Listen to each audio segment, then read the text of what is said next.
Daí galera, turma de Organização, Sistemas e Métodos do curso de Engenharia de Produção da Unesc, sejam todos bem-vindos à nossa aula de fluxogramas.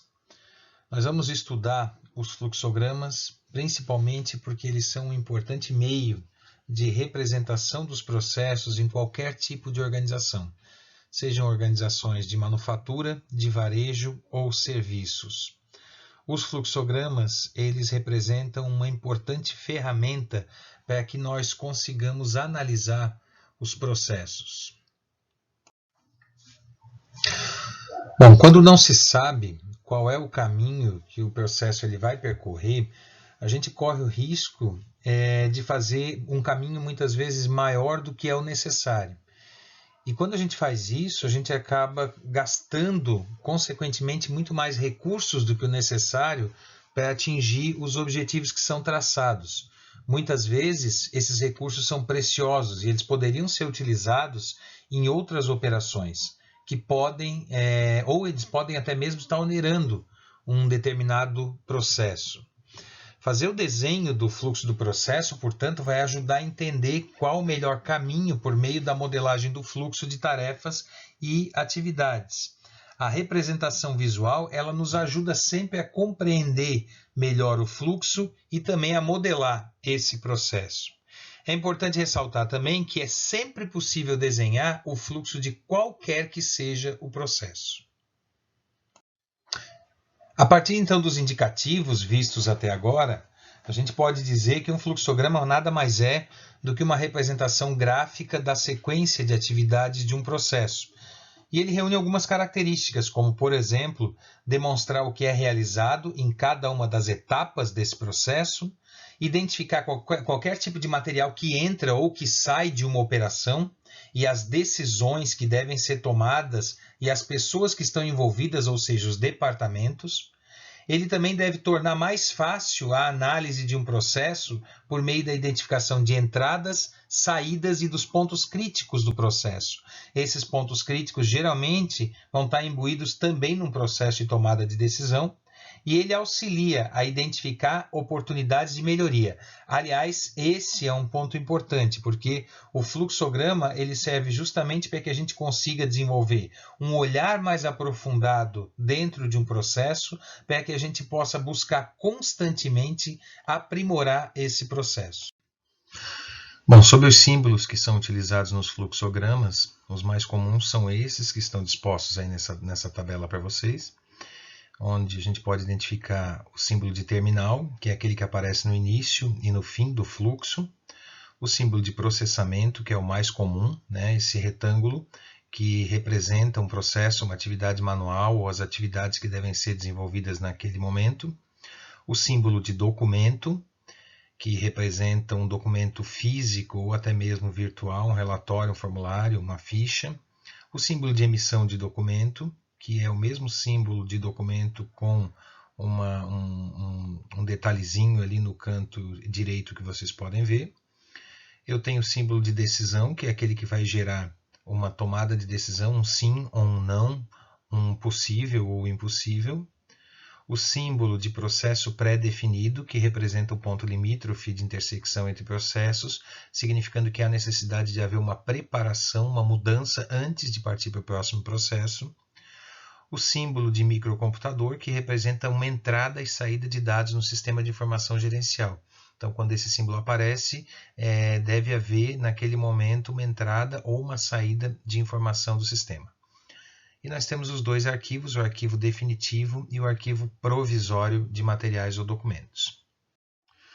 Nós temos ainda o símbolo de conector, né? O conector tanto para elementos separados em uma mesma página, que vai ser esse círculo, quanto o conector para elementos que são separados em páginas diferentes. Então, quando o fluxograma extrapola uma página, eu vou colocar esse conector para dizer onde ele acaba numa página, onde ele começa na próxima página.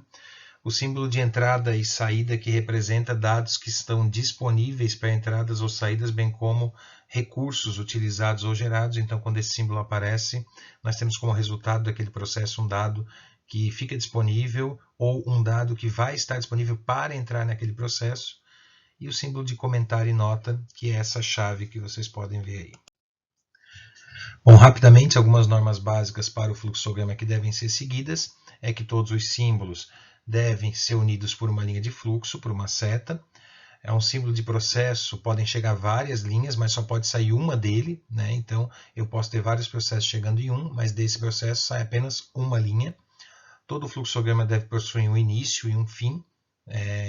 Obviamente, os símbolos de início não pode chegar nenhuma linha de fluxo, porque está iniciando o processo, né? E o de fim, consequentemente, não vai sair nenhuma linha de fluxo, porque está encerrando aquela representação. E os blocos de decisão, que são aqueles losangos, eles vão ter apenas duas saídas, uma como verdadeiro, outra para falso, uma para sim ou para não. Bom, a respeito da entrada e saída de setas, nós temos alguns símbolos que vão ter entradas e saídas e outros que vão ter somente ou entradas ou saídas. Então aqui, por exemplo, nessa representação nós temos um símbolo de documento, onde entra um determinado processo para o documento e sai esse documento para outro processo. Um símbolo de processo, onde eu tenho geralmente também uma entrada e uma saída. Um símbolo de arquivo, nesse símbolo de arquivo, sendo um símbolo de arquivo temporário, eu vou ter uma entrada e uma saída. No caso de arquivo definitivo, geralmente eu vou ter apenas uma entrada, porque definitivamente o documento será arquivado. Aqui eu tenho símbolos de conectores, tanto na mesma página quanto em páginas diferentes, onde eu percebo que ou esse conector ele vai ter só uma entrada ou só uma saída, dependendo da posição onde ele estiver no fluxograma. E aqui eu também tenho o símbolo de entrada e saída de informações, que ele também vai ter apenas ou uma entrada ou uma saída resultante daquele processo. Bom, aqui nós temos duas representações para conjunto de documentos. A representação A são aqueles documentos que devem ser representados por sobreposição. E aí aqui cabe uma ressalva, já que eu posso, nessa sobreposição, elencar até mesmo o nome de cada um dos documentos que fazem parte desse conjunto. Então, neste caso aqui, se são 3 documentos, eu posso até colocar ali em cima o nome de cada um desses documentos. No caso B, eu tenho uma representação de um grupo de documentos em que não há necessidade de identificar cada um deles. Portanto, eu posso fazer essa representação como um bloco. Aqui nós temos um outro caso interessante, que é o caso que trata do número de vias de documento e do nome do documento. Então, geralmente, em relação ao nome, a gente vai escrever o nome na primeira vez que ele vai aparecer no fluxograma. Depois disso, a gente só entra com a sigla desse documento. E é interessante ressaltar a quantidade de vias, porque muitas vezes eu posso ter desse documento a saída de uma via para um determinado setor e de outra via para outro setor. Então, nesse caso aqui, a solicitação de contratação de pessoas, SCP, ela é emitida em 3 vias e na segunda vez que ela aparece dentro do fluxograma, nós temos aqui a representação dela apenas com a sigla. A partir do que nós vimos até agora, nós podemos fazer a representação ou fazer a análise da representação deste processo, que é um processo de solicitação de adiantamento de salário. Percebam que nesse processo nós temos o funcionário, o setor pessoal e o setor financeiro da empresa envolvidos. Nós vamos começar ali do primeiro símbolo que representa o início do processo. Então, no início, o funcionário faz a solicitação de adiantamento de salário, a SAS, em 2 vias e emite essa solicitação para o setor pessoal. O setor pessoal ele vai verificar a data desta solicitação para verificar se ela foi realizada antes do dia 20 ou após o dia 20.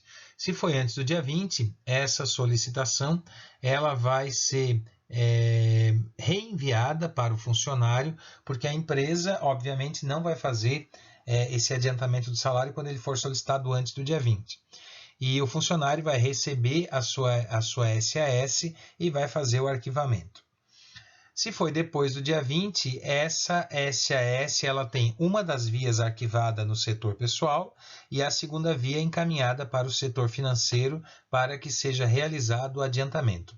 O setor financeiro faz o registro do valor solicitado e pega essa SAS e arquiva, essa segunda via da SAS, e arquiva no seu setor e faz a emissão do cheque para o funcionário. O funcionário recebe o cheque de adiantamento de salário e aqui nós temos o fim deste processo. Bom, a primeira etapa para a gente fazer a construção de um fluxograma é escolher qual é a ferramenta. Então, nós temos algumas ferramentas disponíveis, como por exemplo o Lucidchart, que é uma ferramenta online muito utilizada, que faz desenhos de fluxograma. Inclusive, se não me engano, tem até um acesso especial para estudantes. Nós temos o Draw.io, nós temos o Glyph, e nós temos aquele que é o que eu uso, que eu prefiro utilizar, o que eu mais gosto, que é o Microsoft Visio. Depois de escolhida a